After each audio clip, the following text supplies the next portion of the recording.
आज की इस वीडियो में हम लोग करने वाले हैं 12th क्लास पॉलिटिकल साइंस का chapter 2 the end of bipolarity.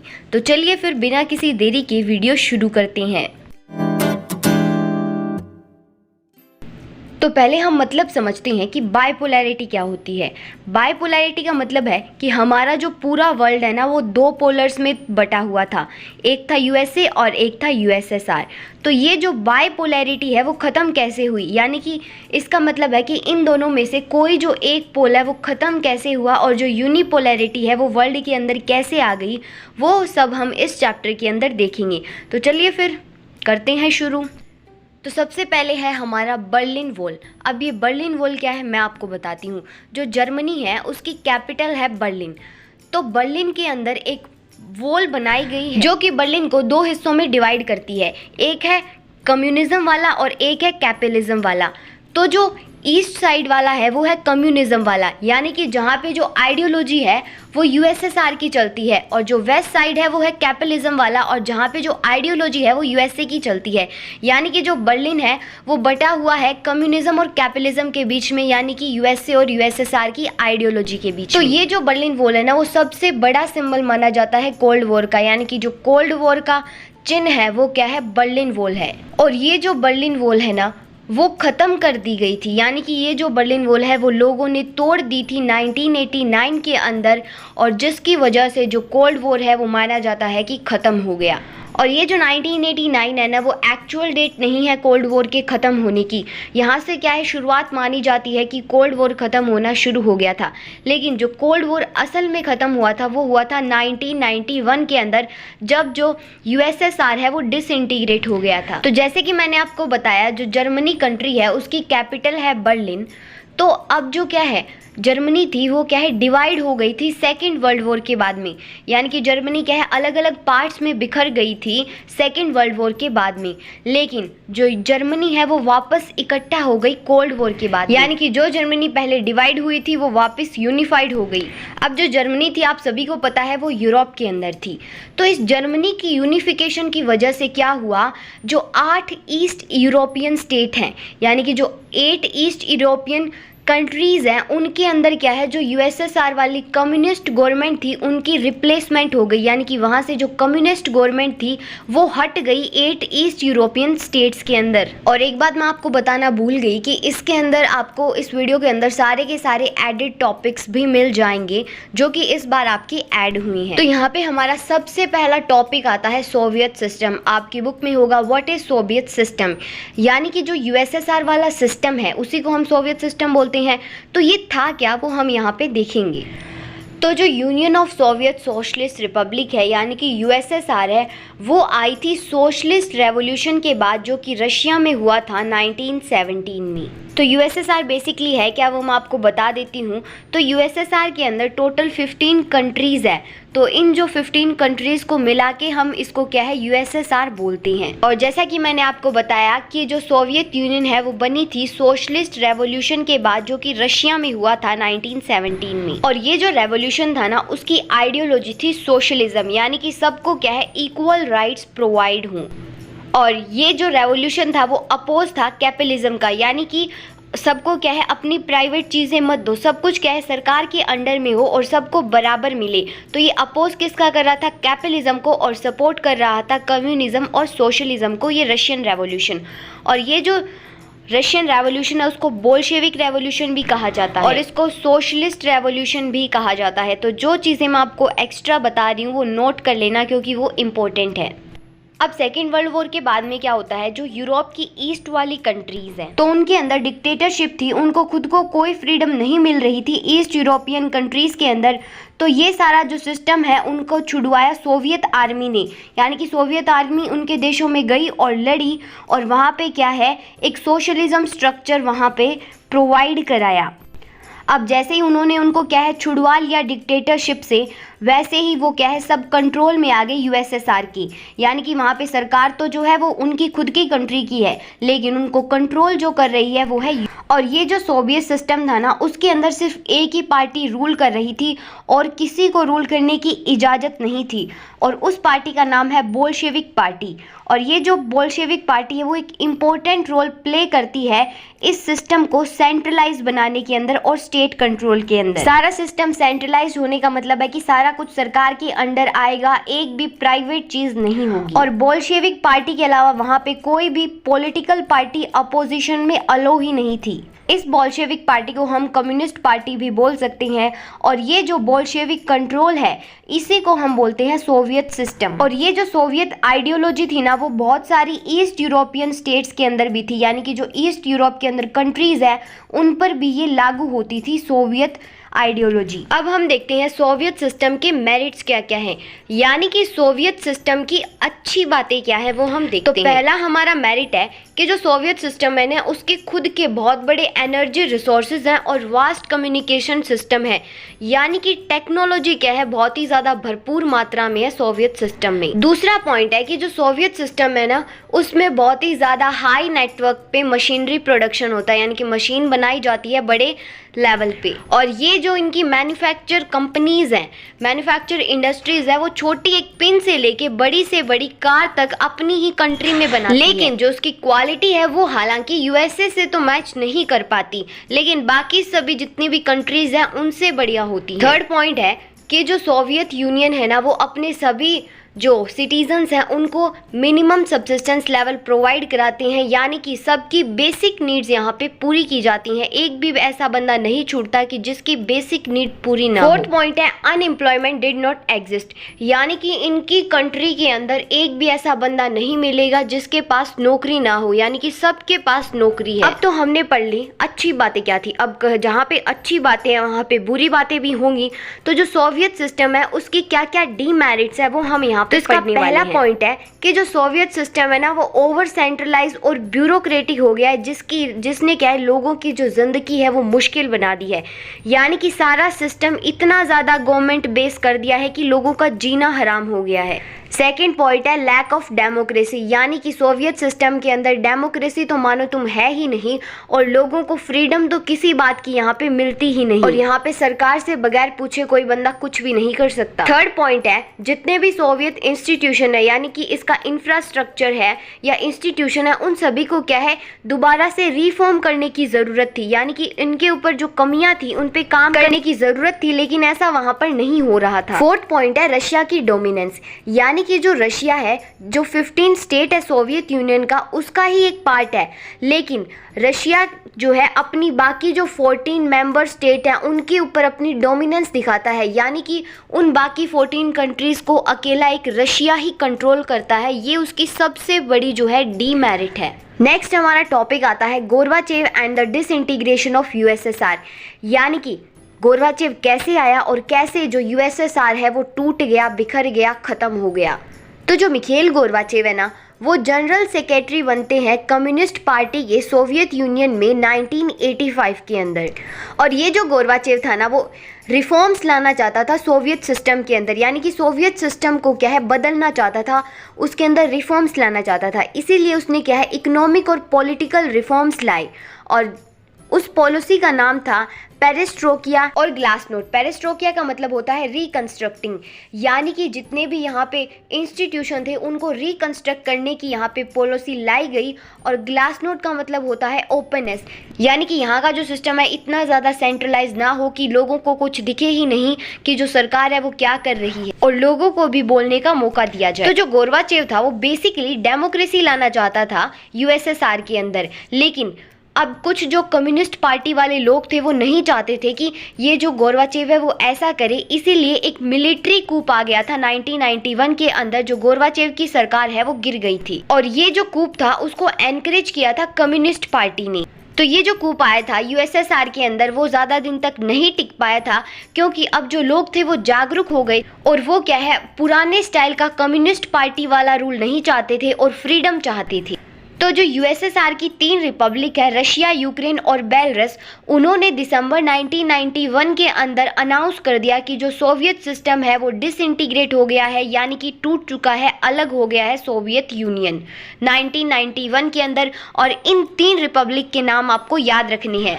और कई जो पहले की सोवियत रिपब्लिक की स्टेट्स थी, अब जो टूटकर अलग हो चुकी थी, कई कंट्रीज़ में क्या हुआ कि उन्होंने कैपिटलिज्म और डेमोक्रेसी अडॉप्ट कर ली थी। अब देखो, जैसे ही जो सोवियत यूनियन है वो डिसइंटीग्रेट हुआ, वैसे ही क्या है, एक नई ऑर्गेनाइजेशन बन गई जिसका नाम है CIS, यानी कि कॉमनवेल्थ ऑफ इंडिपेंडेंट स्टेट। और ये आपका टॉपिक जो है हम इसी वीडियो में आगे डिटेल में पढ़ेंगे, क्योंकि इस बार ये एडिट टॉपिक में है। नेक्स्ट हमारा टॉपिक आता है reasons for the Soviet union disintegrate, यानी कि किन वजह के कारण जो सोवियत यूनियन है वो बिखर गई थी, अलग हो गई थी, वो हम पढ़ेंगे।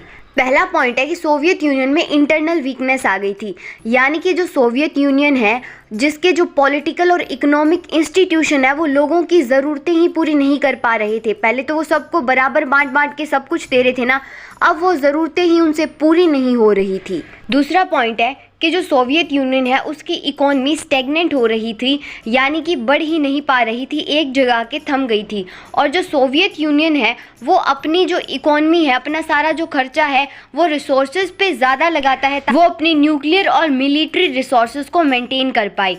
अब जो सोवियत यूनियन है वो स्टैग्नेंट इसीलिए हो गया था क्योंकि वहाँ पे करप्शन आ गया था, और वहाँ की जो सरकार थी वो लोगों को क्या फ्रीडम नहीं दे रही थी, ओपननेस नहीं दे रही थी, और सारा जो सिस्टम था वो सेंट्रलाइज सिस्टम था। नेक्स्ट हमारा पॉइंट है कि जो सोसाइटी थी, वहाँ के जो लोग थे, जो गोरबाचेव ने रिफॉर्म्स लाए थे, और वहाँ के लोग मान रहे थे कि ये गोरबाचेव ने रिफॉर्म्स लाए ना, ये बहुत ही ज़्यादा स्लो पेस पे है, यानी कि बहुत ही धीरे धीरे काम कर रहे हैं।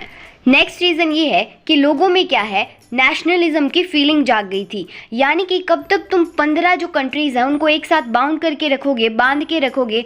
अब वो सारी कंट्रीज़ थी अपना खुद का नेशन चाहती थी, ताकि वो अपनी खुद की कंट्री के खुद रूल्स बना सकें। इसीलिए जो क्या है, रशिया और जो बाल्टिक रिपब्लिक हैं उन्होंने क्या किया, अपने जो अलग अलग जो कंट्रीज़ है वो बना ली। बाल्टिक रिपब्लिक के अंदर हमारी 3 कंट्रीज़ आती है, इस्टोनिया, लिथुआनिया और लिथुआनिया। नेक्स्ट हमारा टॉपिक आता है कॉन्सिक्वेंसेज ऑफ डिसइंटीग्रेशन, यानी कि जो सोवियत यूनियन है वो अब ख़त्म तो हो गया, लेकिन उसके ख़त्म होने के जो नतीजे हैं वो क्या निकले वो हम यहाँ पे देखेंगे। तो पहला नतीजा तो ये निकला कि जैसे ही जो डिसइंटीग्रेट हुआ सोवियत यूनियन का, वैसे ही जो कोल्ड वॉर है वो खत्म हो गया। और कोल्ड वॉर खत्म हुआ इसका मतलब क्या है, कोई भी अब आइडियोलॉजी पे झगड़ा नहीं, ना ही क्या है सोशलिस्ट आइडियोलॉजी पे झगड़ा और ना ही कैपिटलिस्ट आइडियोलॉजी पे झगड़ा। दूसरा पॉइंट है कि जो वर्ल्ड पॉलिटिक्स के जो पावर रिलेशन है वो चेंज हो गई, यानी कि अब यूएसएसआर खत्म हो गया, अब पावर किसकी रह गई, यूएसए की, यानी कि अब वर्ल्ड पॉलिटिक्स को डोमिनेट करने वाला कौन था, यूएसए था। और इसी वजह से वहाँ के जो वर्ल्ड पॉलिटिक्स के आइडियाज और इंस्टीट्यूशन है वो भी बदल गए। नेक्स्ट हमारा नतीजा निकला कि जो यूएसए है वो ही अकेली पावर बन गई थी पूरे वर्ल्ड के अंदर, और उसकी जो कैपिटलिस्ट इकोनॉमी थी वो भी क्या है, बहुत सारी जो कंट्रीज़ हैं उनके ऊपर डोमिनेंस डाल रही थी। नेक्स्ट हमारा कॉन्सिक्वेंस है कि जो सोवियत यूनियन है वो ख़त्म हो गया। इसका मतलब क्या है, नई नई कंट्रीज़ आना शुरू हो गई। जैसे कि जो सोवियत यूनियन था उसमें 15 कंट्रीज़ थी, तो वो 15 कंट्रीज़ अलग अलग हो गई। तो इसी तरह से क्या है, नई नई कंट्रीज़ आई और इन कंट्रीज़ के खुद के अपने रूल्स थे और इंडिपेंडेंट चॉइसेस थी, यानी कि वो खुद का फैसला खुद ले सकते थे। नेक्स्ट पॉइंट है कि जो हमारा इंटरनेशनल सिस्टम था उसमें नए नए प्लेयर्स आने लगे, यानी कि अब अकेला यूएस डोमिनेट कर रहा है सबको।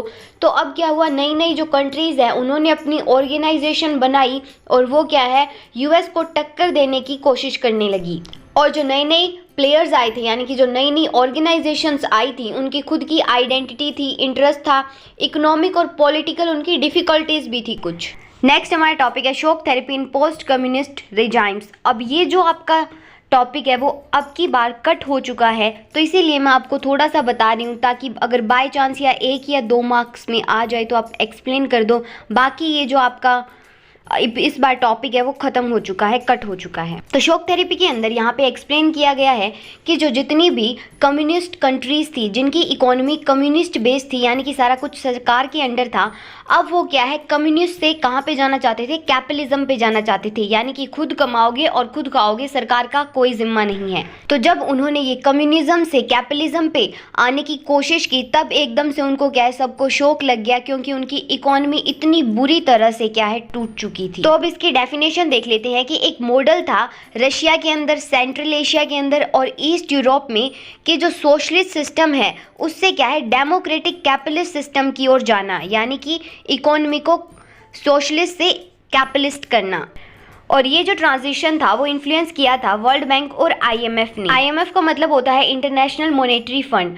तो ये जो पूरा ट्रांजिशन की प्रोसेस हुई उसको बोला जाता है शॉक थेरेपी। और ये जो प्रोसेस हुई ट्रांजिशन की, यानी कि प्रोसेस हुई कम्युनिज्म को कैपिटलिज्म इकोनॉमी में बदलने की, ये हुई थी कि जो कम्युनिज्म है वो ख़त्म हो गया था। तो अब यहाँ से होते हैं आपके एडिट टॉपिक शुरू, और बाकी का जो पार्ट मैंने नहीं कराया वो अब की बार आपके एग्जाम में नहीं आने वाला है। तो सबसे पहले आपका टॉपिक आता है यूनिपोलर वर्ल्ड। तो सबसे पहले हम देखते हैं कि ये यूनिपोलर वर्ल्ड आखिरकार है क्या। तो यूनिपोलर का मतलब है कि जो पूरा वर्ल्ड होगा वो सिर्फ क्या है, एक ही पावर उसको डोमिनेट करेगी, यानी कि पूरे वर्ल्ड के अंदर एक ही पावर सबसे ऊपर होगी। तो जब कोल्ड वॉर का टाइम था तो हमारा वर्ल्ड क्या था, बाइपोलर था, यानी कि पूरे वर्ल्ड के अंदर दो पावर्स थी, यूएसए और यूएसएसआर। और ये जो एंड हुआ कोल्ड वॉर का, उसी के साथ ये दोनों पावर में से एक पावर जो थी वो ख़त्म हो गई, वो थी यूएसएसआर। और फिर क्या है, एक ही सुपर पावर बच गई थी पूरे वर्ल्ड के अंदर जो थी यूएसए, और इस यूएसए सुपर पावर को ही यूनिपोलर वर्ल्ड कहा जाता है। और यूएसए की हेजेमनी दिखाई दी थी वर्ल्ड पॉलिटिक्स के अंदर जब उसने दखल दिया था गल्फ, अफगानिस्तान और इराक के अंदर, यानी कि इन सभी में कोई ना कोई क्राइसिस चल रहे थे, तब यूएसए ने क्या है बीच में दखल अंदाजी की थी। तब उसकी जो हेजेमनी है वर्ल्ड पॉलिटिक्स के अंदर वो दिखाई दी थी। दिखाई क्या दी थी, उसकी हेजेमनी प्रूव हो गई थी, यानी कि पता लग गया था सबको कि जो यूएसए की हेजेमनी है वो वर्ल्ड पॉलिटिक्स के अंदर आ चुकी है। अभी हमने देखा कि यूनिपोलर वर्ल्ड है क्या, लेकिन अब हम देखने वाले हैं कि यूनिपोलर वर्ल्ड का फ्यूचर क्या है। यानी कि अब ये यूनिपोलर वर्ल्ड हो तो चुका है, अब ये फ्यूचर में रहेगा नहीं रहेगा, अब हम ये देखने वाले हैं। तो यूएसए अपनी सुपरमेसी को मेंटेन करने के लिए बाकी सारी कंट्रीज़ है ना, उनको सिक्योरिटी के अंदर, इकोनॉमिक इंस्टीट्यूशन के अंदर स्पेस देता है और उनको एडजस्ट करता है ताकि कोई भी देश उसके खिलाफ खड़ा ना हो। और जैसे ही कोल्ड वॉर एंड हुआ ना, तो जो अमेरिका की बैलेंस ऑफ थ्रेट पॉलिसी थी ना वो बहुत ही ज़्यादा अजीब हो गई थी। तो बैलेंस ऑफ थ्रेट क्या होता है वो मैं आपको बताती हूँ। तो बैलेंस ऑफ थ्रेट का मतलब है कि एक जो सुपर पावर है वो अपनी स्थिति तब तक रख सकती है जब तक कि जो उसकी फॉरेन पॉलिसी है वो दूसरे नेशन के लिए ईमानदार है। अब जो बैलेंस ऑफ थ्रेट है ना, उसके कारण जो यूनिपोलैरिटी है वो ज़्यादा दिनों तक इस दुनिया के अंदर रह सकती है। अब यूनिपोलैरिटी आ गई, इसका मतलब ये नहीं है कि हमेशा रहेगी, उसको चैलेंजेस भी आएंगे, वो ख़त्म भी होगी, लेकिन बैलेंस ऑफ थ्रेट वो है ना, उसकी वजह से क्या है, जो यूनिपोलैरिटी है वो ज़्यादा दिन तक रह सकती है बजाय कि बैलेंस ऑफ पावर के। अब बैलेंस ऑफ पावर क्या है वो मैं आपको बताती हूँ। तो बैलेंस ऑफ पावर का बेसिकली मतलब है पावर में बैलेंस करना। तो बैलेंस ऑफ पावर का मानना है, यानी कि ये जो प्रिंसिपल है बैलेंस ऑफ पावर का, वो मानता है कि 21st सेंचुरी के फर्स्ट डिकेड के अंदर पूरी दुनिया के अंदर मल्टीपोलैरिटी है वो रिप्लेस कर देगी यूनिपोलैरिटी को, यानी कि जो एक देश की डोमिनेंस है वो ख़त्म हो जाएगी और नए नए देशों की डोमिनेंस होगी। तो जो यूएसए के लिए सबसे सही है वो है बैलेंस ऑफ थ्रेट। अगर बैलेंस ऑफ थ्रेट रहा तो मल्टीपोलैरिटी नहीं आएगी, जो यूएस का डोमिनेंस है वो बना रहेगा। अगर बैलेंस ऑफ पावर आ गया तो जो यूनिपोलैरिटी है वो खत्म हो जाएगी। नेक्स्ट हमारा टॉपिक है चैलेंजेस ऑफ यूनिपोलर वर्ल्ड।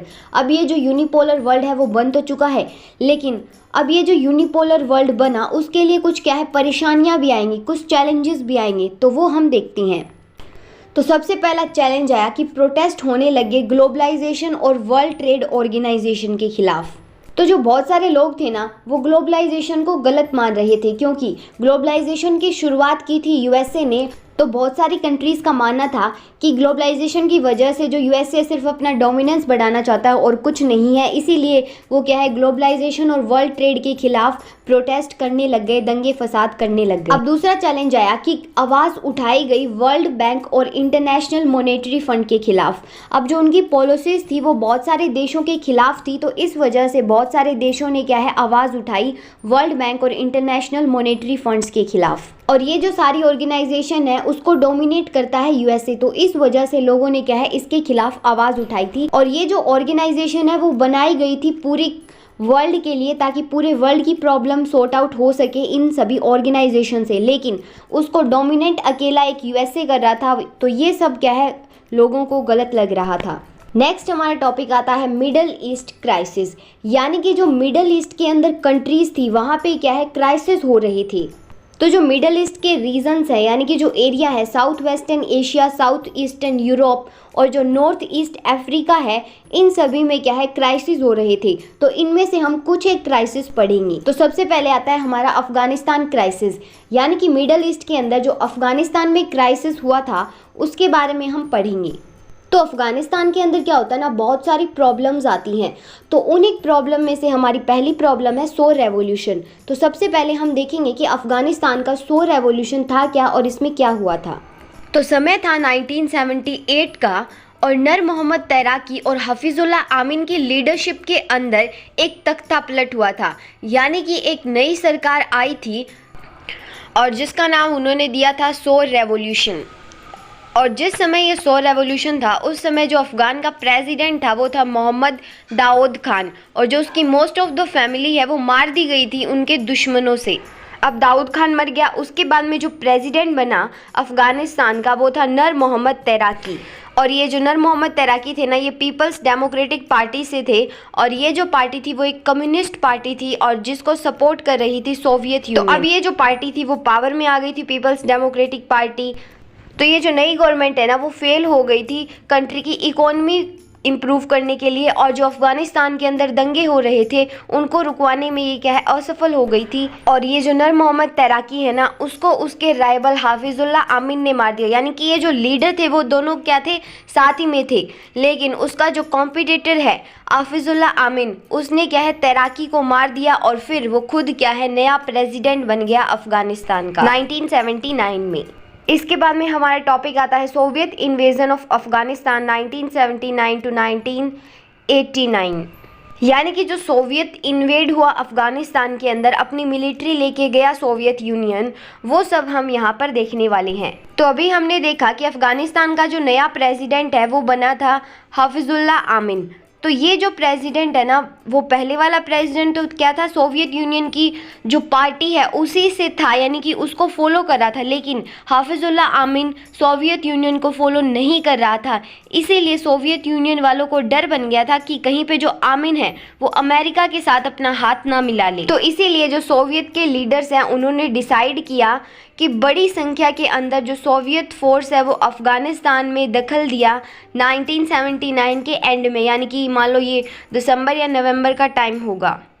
अब जो आमीन था वो सोवियत यूनियन वालों की शायद बात नहीं मान रहा होगा और जैसे तैसे करके उन्होंने आमीन को क्या है अरेस्ट करवा दिया और उनका एक खुद का लीडर बना सोवियत यूनियन का, जो सोवियत यूनियन की आइडियोलॉजी फॉलो करता था, वो था बाबरक करमल। और ये जो बाबरक करमल था वो अफ़गानिस्तान का नया प्रेसिडेंट बना। लगभग 90,000 जो सोवियत ट्रूप्स थे वो क्या है अफ़गानिस्तान के अंदर गए थे। तो ये जो सब सोवियत यूनियन ने अफ़गानिस्तान में किया तो उसको यूएस और जो वेस्टर्न कंट्रीज़ है ना उसको बोलती है कि ये सोवियत इन्वेजन है अफ़गानिस्तान के अंदर। हालांकि खुद सोवियत यूनियन ने नहीं बोला कि मैं इन्वेजन कर रहा हूँ, लेकिन यूएस ने और जो बाकी वेस्टर्न कंट्री है उसने कहा कि ये सीधा सीधा दिख रहा है ये सोवियत इन्वेजन है अफ़गानिस्तान में। और इसी बीच जो मुजाहिदीन है ये एक ग्रुप है गोरिल्लास का। गोरिल्लास ये वो लोग होती है वो क्या है छुप छुप कर वार करती हैं। तो क्या हुआ कि जो मुजाहिदीन था उसने कंट्रोल कर लिया जो रूरल एरिया था अफ़गानिस्तान का। अब जो सोवियत यूनियन और मुजाहिदीन है उनके बीच में क्या हुआ फाइट होने लग गई, लेकिन अब अफ़गानिस्तान के लोग उससे खुश नहीं थे और जो सोवियत यूनियन को क्या है अपना जो ट्रूप्स थी वो क्या है वापस ले जानी पड़ी सोवियत में, और फरवरी 1989 में जो सोवियत यूनियन थी वो अफ़गानिस्तान से चली गई। नेक्स्ट है एमरजेंस ऑफ तालिबान्स इन अफ़गानिस्तान, यानी कि अफ़गानिस्तान में तालिबानों ने कैसे अपने पैर पसाए वो हम देखेंगे। अब क्या हुआ जो सोवियत यूनियन की फोर्सेस थे वो क्या है वापस चली गई सोवियत यूनियन में, और कहीं ना कहीं उसका कंट्रीब्यूशन यूएस का भी था कि सोवियत यूनियन को थोड़ा बहुत इन्वेजन यूएस ने भी कर रखा था। तो दोनों की जो ट्रूप्स हैं वो क्या है चली गई, वहाँ से निकल गई। और फाइनली क्या हुआ जो मुजाहिदीन जो गोरिल्लास का ग्रुप है उन्होंने क्या है काबुल के ऊपर कंट्रोल कर लिया, और ये जो काबुल है वो अफ़गानिस्तान की कैपिटल है। और ये कंट्रोल किया था उन्होंने 1992 में, और कंट्रोल करने के बाद में जो वॉर था वो ख़त्म हो गया और उन्होंने क्या है एक ट्रांजिशनल गवर्नमेंट फॉर्म की मुजाहिदीन ने अफ़गानिस्तान में। अब उन्होंने सरकार तो बना ली, लेकिन क्या हुआ कि उनके खुद के बीच में जो मुजाहिदीन का ग्रुप था उसके बीच में ही पावर शेयरिंग को लेके लड़ाइयाँ होने लगी और जो कॉन्फ्लिक्ट था वो ख़त्म हुआ 1996 के अंदर। तो ये मुजाहिदीन का चक्कर ख़त्म होने के बाद तालिबानियों ने अपने पैर फंसारे अफ़गानिस्तान में। और ये जो तालिबान था ना वो एक नया इस्लामिक फंडामेंटलिस्ट ग्रुप था स्टूडेंट का, जिसको ट्रेन किया था पाकिस्तान ने और अलकायदा ने। और ये अलकायदा भी एक क्या है, मिलिटेंट ऑर्गेनाइजेशन है जिसको हेड करता है ओसामा बिन लादेन।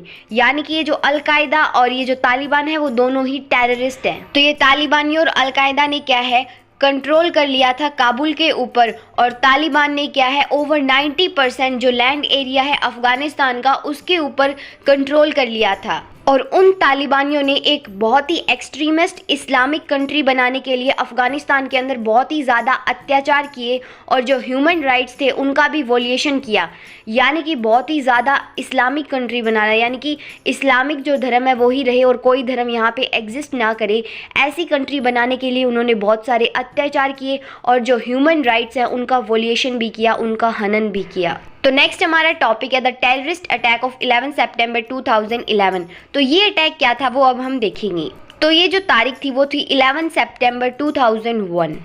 एक जो टेररिस्ट ग्रुप है वो हाईजैक कर लेता है 4 कॉमर्शियल प्लेन यूएसए की। अब आप सोच रहे होंगे हम तो अफगानिस्तान क्राइसिस पढ़ रहे हैं तो बीच में यूएसए कहाँ से आ गया, तो वो मैं आगे बताऊंगी, पहले इसका सिनेरियो समझ लेते हैं। तो 4 कॉमर्शियल प्लेन क्या है, हाईजैक किए यूएस के और उन्होंने क्या है अटैक कर दिया जो ट्विन टावर था वर्ल्ड ट्रेड सेंटर का न्यूयॉर्क के अंदर, उसके ऊपर। और ये जो अटैक था उसे कहा जाता है 9/11 अटैक, जिसके अंदर 3000 जो यूएस के लोग थे उनकी मौत हुई थी। और जो अमेरिका के प्रेसिडेंट है जॉर्ज बश, उन्होंने क्या है इस्लामिक फंडामेंटलिस्ट ऑर्गेनाइजेशन के साथ मिलकर उन टेररिस्ट के खिलाफ एक जो एक्शन लिया था। और ये जो काम लग रहा था ना यूएस के ऊपर, ये जो अटैक्स हुए थे उनके पीछे जो हाथ था, यूएसए को लग रहा था कि उसके पीछे जो हाथ है वो अलकायदा का है। और मैंने आपको पहले ही बताया था कि जो अलकायदा है वो एक टेररिस्ट ऑर्गेनाइजेशन है। तो फिर यूएस ने क्या किया कि जो टेररिस्ट रीजन है अफगानिस्तान के उसके ऊपर अटैक कर दिया। तो अब मैं आपको बताती हूँ कि यहाँ पे बात तो किसकी हो रही है, बात तो हो रही है अफगानिस्तान की, तो बीच में यूएसए कहाँ से आ गया।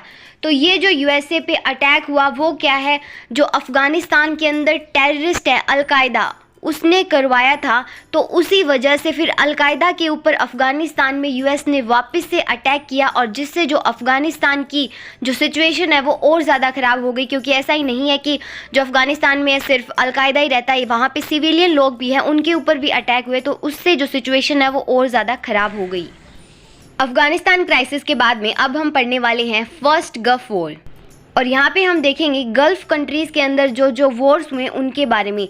तो गल्फ़ कंट्रीज़ यहाँ पे वो कंट्रीज़ है जो क्या है ऑयल प्रोड्यूस करती हैं और यहाँ पे इनकी पिक्चर्स आप लोग देख सकते हैं। तो अब हम शुरू करते हैं हमारा फर्स्ट गल्फ़ वॉर टॉपिक। तो समय था अगस्त 1990 का और जो इराक है वो कुवैत के बिल्कुल पास में ही है, जैसा कि आपने मैप में देखा। तो जो इराक है ना वो पीस डिस्टर्ब कर देता है गल्फ़ रीजन के अंदर, यानी कि गल्फ़ रीजन में सब कुछ शांति चल रही होती है और एकदम से ही जो इराक है उसको चुल मच जाती है और वो शांति भंग कर देता है और अटैक कर देता है उसी के साथ में जो कुवैत है उसके पास। और जो पूरी इंटरनेशनल कम्युनिटी है यानी कि उसके आसपास वाले या जो इंटरनेशनल कम्युनिटी है वो कहती है इराक से कि कुवैत को छोड़ दे, लेकिन इराक कहाँ मानने वाला था। सब कुछ इराक के सामने फेल हो गया और इराक नहीं माना और उसका नतीजा क्या निकला, यूएन ने एक्शन लिया, यानी कि यूएन ने इराक के ऊपर हमला कर दिया और कुवैत को छुड़वा लिया। अब यूएन ने इराक के ऊपर हमला कर दिया तो जो इराक है वो चुपचाप वहाँ से कुवैत से चला गया। तो जब इराक के ऊपर हमला किया तो वहाँ पे क्या थी, 34 कंट्रीज की थी, यानी कि 34 कंट्रीज ने मिलके क्या है इस पे इराक पे हमला किया था और 6,60,000 ट्रूप्स थी। तो ये जो इन्वेजन है इराक का, इसी को कहा जाता है फर्स्ट गल्फ वॉर, जिसमें क्या है इराक हार गया था। और इस फर्स्ट गल्फ वॉर को वीडियो गेम वॉर भी बोला जाता है, ऑपरेशन डेजर्ट स्टॉर्म भी इसे कहा जाता है। और इस फर्स्ट गल्फ वॉर के अंदर क्या था, यूएस ने सबसे ज़्यादा कंट्रीब्यूशन किया था, यानी कि ये जो 34 कंट्रीज़ थी ना उसमें से जो 75 जो कंट्रीज़ थी वो यूएस की थी, यानी कि यूएस की हेजेमनी हमें इस फर्स्ट गल्फ वॉर के अंदर दिखी थी। नेक्स्ट हमारा टॉपिक है ऑपरेशन इन्फिनाइट रीच। तो जो यूएसए की सेकेंड मिलिट्री एक्शन था ना, वो था ऑपरेशन इन्फिनाइट रीच। अब 1998 के अंदर क्या होता है, जो अलकायदा नाम की एक टेररिस्ट ऑर्गेनाइजेशन है वो यूएस के ऊपर बॉम्ब गिरा देती है नैरोबी और दारेस के अंदर। यहाँ पे बी की जगह डी आएगा, ये दारेस। तो ये जो बॉम्ब्स हैं वो माने जाते हैं कि वो बेस्ड थे इस्लामिक आइडियाज़ के ऊपर, यानी कि ये जो बॉम्ब्स हैं वो गिराए गए हैं इस्लामिक कंट्रीज़ के थ्रू। तो यूएस ने एक सीरीज़ चलाई मिसाइल्स की, और उसने क्या है, जो अलकायदा टेररिस्ट टारगेट्स थे अफ़गानिस्तान और सूडान के अंदर, यानी कि अफ़गानिस्तान और सूडान के अंदर जो टेररिस्ट एरिया था वहाँ पे क्या है, यूएसए ने मिसाइल्स लॉन्च कर दी, मिसाइल्स छोड़ दी। और अब ऐसा तो है नहीं भाई कोई स्पेसिफिक एरिया होगा टेररिस्ट का, तो इसी वजह से क्या है, कई सिविलियन एरियाज़ पे भी मिसाइल्स ने टारगेट किया। तो उसमें जो अफ़गानिस्तान और सूडान के कुछ सिविलियंस थे, कुछ जो नागरिक थे, उनकी भी जान चली गई। और ये जो यूएस ने अफ़गानिस्तान पर अटैक किए थे ना, उसने क्या है, यूएन से भी परमिशन नहीं ली थी, और जो यूएन के लॉस की भी परवाह किए बगैर उसने अफ़गानिस्तान और सूडान पे मिसाइल छोड़ दी थी। तो यहाँ पे भी हमें क्या है, यूएस की हेजेमनी दिखती है कि बिना जो यूएन के लॉज हैं उनको माने बगैर ही जो अमेरिका है उसने क्या है, अफ़गानिस्तान और सूडान के जो टेररिस्ट टारगेट हैं उन पे हमला कर दिया था। नेक्स्ट हमारा टॉपिक है ऑपरेशन एंड्यूरिंग फ्रीडम, यानी कि ऐसा ऑपरेशन जिससे क्या है, पूरे विश्व के अंदर जो आज़ादी है वो बनी रहे। तो ये जो ऑपरेशन था वो चलाया था यूएस ने। तो चलिए देखते हैं इस ऑपरेशन के अंदर क्या था। तो तारीख थी 11 सितंबर 2001। ये जो है डार्केस्ट डे माना जाता है यूएस की हिस्ट्री के अंदर। तो इस दिन क्या हुआ था ना, 19 अरेबियन हाईजैकर्स ने क्या है, हाईजैक कर ली थी 4 कॉमर्शियल प्लेन्स, और ये जो प्लेन थी वो यूएसए की थी। और उन्होंने फिर क्या किया, कुछ इम्पोर्टेंट जो यूएस की बिल्डिंग है उसके ऊपर ये जो एयरक्राफ्ट थी वो गिरा दी। और उन्होंने जो 2 एयरक्राफ्ट है वो गिराई थी ट्विन टावर के ऊपर गिराई थी उन्होंने, जो कि वर्ल्ड ट्रेड सेंटर का है न्यूयॉर्क में। और उन्होंने 3rd एयरक्राफ्ट गिराई थी जो पेंटागन बिल्डिंग है यूएस की, जो कि डिफेंस डिपार्टमेंट का हेडक्वार्टर है वहाँ पे। और 4थी एयरक्राफ्ट उन्होंने गिराई थी जो यूएस की कांग्रेस। अब देखो यहाँ पे यूएस का कितना नुकसान हुआ होगा कि उन्होंने 4 जो एयरक्राफ्ट है वो यूएस के ऊपर गिरा। और इसके बारे में यूएस सोच भी नहीं सकता था कि कैसे यूएस के ऊपर कोई एयरक्राफ्ट गिरा सकता है। तो यूएस के ऊपर एयरक्राफ्ट गिराने से क्या हुआ कि जो उसकी हेजेमनी है वो चैलेंज हो गई। तो उस समय जो यूएस के प्रेसिडेंट थे जॉर्ज H.W. बश, वो क्या थे, पावर के अंदर थे। तो जो प्रेसिडेंट थे जॉर्ज बश, उन्होंने क्या एक हार्डर पर्सपेक्टिव लिया, यानी कि एक बहुत कड़ा फैसला लिया यूएस के हित में, और जो सारा कुछ उस समय यूएस के अंदर हुआ था उसको सही करने की ठानी। और यूएस ने लॉन्च कर दिया operation enduring freedom as a part of the global war on terror, यानी कि उसने क्या किया, लॉन्च किया ऑपरेशन एंड्यूरिंग फ्रीडम, जो कि पार्ट था ग्लोबल वॉर ऑन टेरर का, यानी कि पूरे विश्व में जितना भी आतंकवाद फैल रहा है उसका ही ये एक पार्ट था। तो ये जो अटैक हुआ था 9/11 का, वो शक किया जा रहा था कि ये जो करतूत है वो अलकायदा और तालिबान की है, जो कि अफगानिस्तान की है। यानी कि ये जो यूएसए पे अटैक कराया था वो किसका काम था, अलकायदा और तालिबान का था। तो इसीलिए क्या है, यूएस ने जो लॉन्च किया था ऑपरेशन एंड्यूरिंग फ्रीडम इन तालिबानियों और इन टेररिस्ट के खिलाफ। फिर जो बश था उसने जो इस ऑपरेशन का जो ऑब्जेक्टिव था, जो एम था, वो बताया कि जो पूरे विश्व के अंदर जो टेररिस्ट अलकायदा और जो तालिबान का नेटवर्क है उसको ही ख़त्म करना नहीं है, लेकिन बाकी जो छोटे छोटे ग्रुप्स हैं जो डेवलप करते हैं न्यूक्लियर और बायोलॉजिकल वेपन, उनके साथ मिलकर पूरे टेररिस्ट जो चीज़ें चल रही हैं उनको ख़त्म करना है पूरे वर्ल्ड में से। तो बेसिकली जो यूएस है वो क्या है, टेररिज्म को ख़त्म करना चाहता था इस एंड्यूरिंग फ्रीडम के थ्रू। और यूएस ने क्या है, बहुत सारी जो कंट्रीज़ है जिनके ऊपर शक था उससे क्या है, जो टेररिस्ट निकले जितने भी, उनको क्या है, अपनी जो एक फेमस जेल है ग्वांटानामो बे, जो कि क्यूबा के अंदर है, उसके अंदर उन टेररिस्ट को रखा गया। और उस जेल के अंदर जाने की जो यूएन के सेक्रेटरी थे या जो यूएन के हायर ऑफिसर्स थे उनको भी मिलने की परमिशन नहीं दी गई थी। तो यहाँ पे भी हमें क्या है, यूएस की हेजेमनी दिखती है कि यूएस ने क्या है, जिन देश से जिन लोगों को पकड़ा था उस देश के लोगों को भी कई बार पता नहीं होता था, और जो यूएस है वो उस देश के लोगों को या जिन पे शक होता था उसको क्या है, उस जेल के अंदर डाल देता था। तो यहाँ पे भी हमें क्या है, यूएस की हेजेमनी दिखाई। नेक्स्ट हमारा टॉपिक है ऑपरेशन इराकी फ्रीडम, यानी कि इराक को आज़ाद करवाना। ये हमारा ऑपरेशन है ये वाला। तो दुनिया में ना एकदम से सही चल रहा था सब कुछ, लेकिन यूएसए के अंदर एकदम से चुल उठती है और 2003 के अंदर जो यूएसए है वो घुसपैठ कर देता है इराक के अंदर, इराक के ऊपर आक्रमण कर देता है। और यूएस ने इसका ऑब्जेक्टिव बताया कि जो इराक है ना उसके पास वेपन ऑफ मास डिस्ट्रक्शन है, यानी कि जो इराक है ना वो ऐसे ऐसे वेपन्स बना रहा है जिससे क्या है वो पूरी दुनिया को ख़त्म कर सकता है, और इससे क्या है पूरी दुनिया को खतरा है, इसीलिए उसने क्या है आक्रमण किया है इराक के ऊपर। तो जो यूएन था ना उसने मना कर दिया कि यूएस को कि आप क्या है ऐसे इसके ऊपर हमला मत करो, लेकिन यूएस कहाँ मानने वाला था। उसने क्या है 40 ऐसी जो कंट्रीज़ हैं उनकी कोलिएशन बनाई और इराक के ऊपर अटैक कर दिया। और ये जो 40 कंट्रीज़ की कोलिएशन थी ना वो विलिंग नेशन थे, यानी कि वो अपनी मर्जी से खुद क्या है यूएस के साथ मिले थे, ना कि यूएस उसको धक्के से अपने साथ लाया था। और मार्च 2003 के अंदर यूएस ने क्या है 1 लाख ट्रूप्स के साथ इराक के ऊपर हमला कर दिया था। और ये जो था वो क्लियर वॉयलेशन था यूएन चार्टर का, यानी कि यूएन के रूल्स को यहाँ पे जो यूएस था वो नहीं मान रहा था। और उस समय जो इराक के अंदर गवर्नमेंट थी वो थी सद्दाम हुसैन की, और ये जो गवर्नमेंट है वो पत्तों की तरह गिर गई और बाद में सद्दाम हुसैन को क्या है पकड़ लिया गया। और इस कारण जो यूएस के 3000 लोग हैं उनकी मौत हो गई थी और इराक के अंदर 50,000 लोग मारे गए थे। लेकिन जो वेपन ऑफ मास डिस्ट्रक्शन है वो इराक के अंदर पाए ही नहीं गए। तो यहाँ पे ये क्या है यूएस की हेजेमनी दिखाता है कि जो यूएस ने वो क्या है अपने मतलब से इराक के रिसोर्सेज के लिए उस पर इन्वेजन किया था, ना कि उसके अंदर कोई वेपन ऑफ मास डिस्ट्रक्शन। तो यहाँ पे भी हमें क्या है यूएस की हेजेमनी दिखती है कि कैसे यूएस ने अपने मतलब से ही इराक के अंदर इन्वेजन किया था। नेक्स्ट आपका बिल्कुल छोटा सा टॉपिक है डेमोक्रेटिक पॉलिटिक्स एंड डेमोक्रेटाइजेशन, और ये आपने अब तक 50 बार पढ़ लिया होगा, क्योंकि इसमें यही बता रखा है कि डेमोक्रेटिक पॉलिटिक्स क्या है।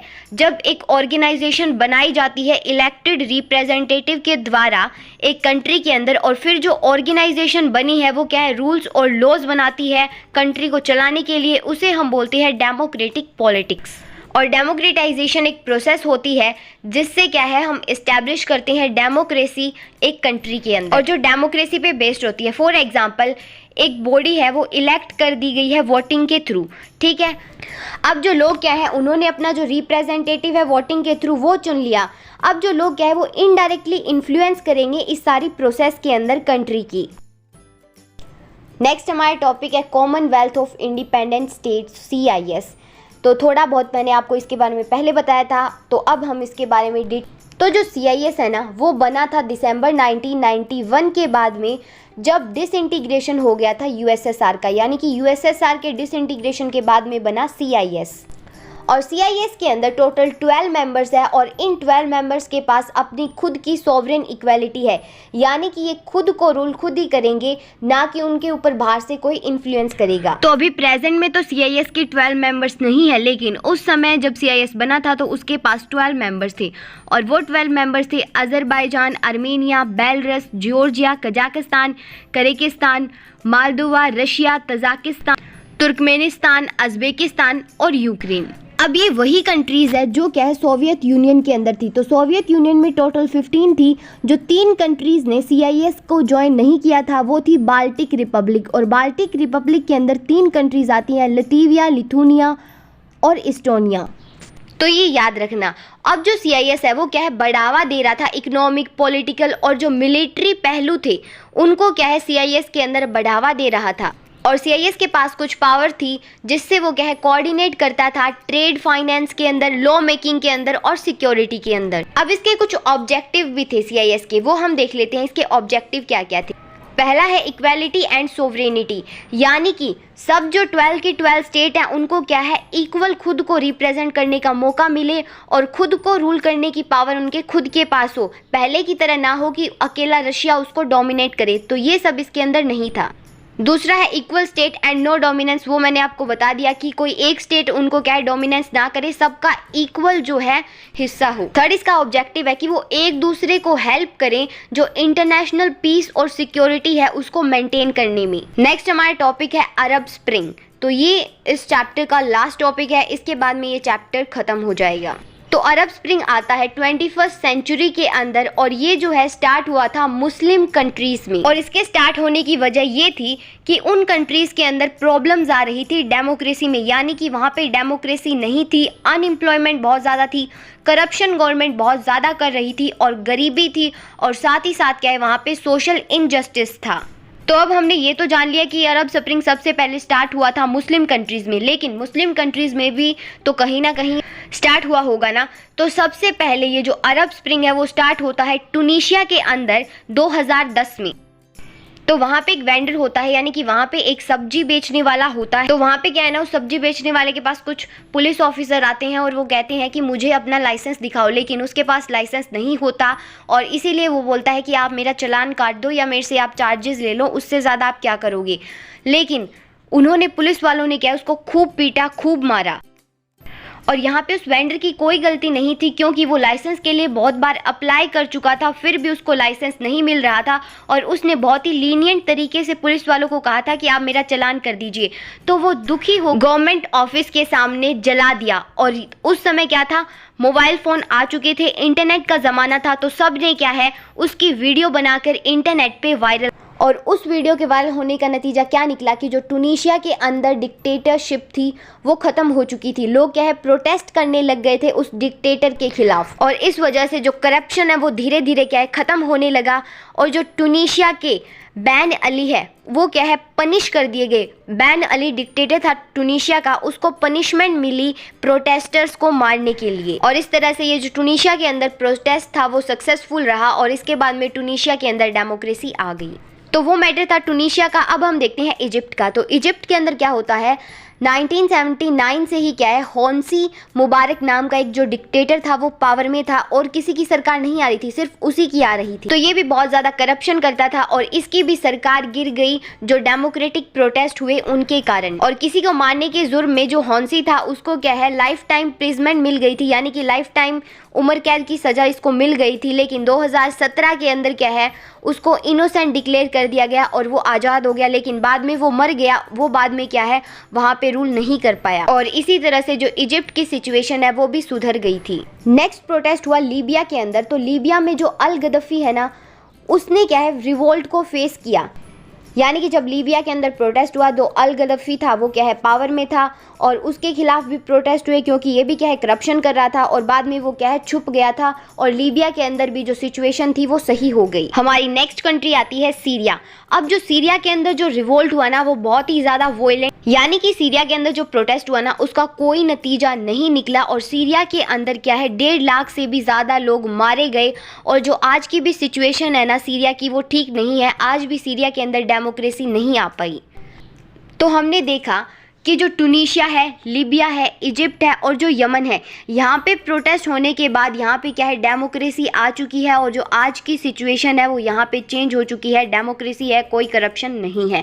लेकिन जो सीरिया है, कुवैत है, इराक है, वहाँ पे जो सिचुएशन है आज भी क्या है चेंज नहीं हुई है। यहाँ पे आज भी क्या है जो लीडर्स हैं वो करप्शन कर रहे हैं। तो ये जो आपका चैप्टर है वो यहीं पे ख़त्म होता है। और यार आपको नहीं पता लेकिन इन वीडियोस को बनाने में ना बहुत ज़्यादा मेहनत लगती है, तो एक लाइक कर दिया करो। और ये एक्सप्लेनेशन आपको कैसी लगी मुझे कमेंट करके ज़रूर बताना। और हाँ, इसके इम्पोर्टेंट क्वेश्चन आंसर भी जल्दी आ जाएंगे, तो इस चैनल को सब्सक्राइब कर लेना। अगर आपके पास 12th क्लास ह्यूमैनिटीज़ की हिंदी है, इंग्लिश है और जियोग्राफी और पॉलिटिकल साइंस है तो इस चैनल को सब्सक्राइब करना बिल्कुल मत भूलना, क्योंकि सारे चैप्टर्स एक्सप्लेन किए हुए हैं और इम्पोर्टेंट क्वेश्चंस भी जल्दी आने वाले हैं।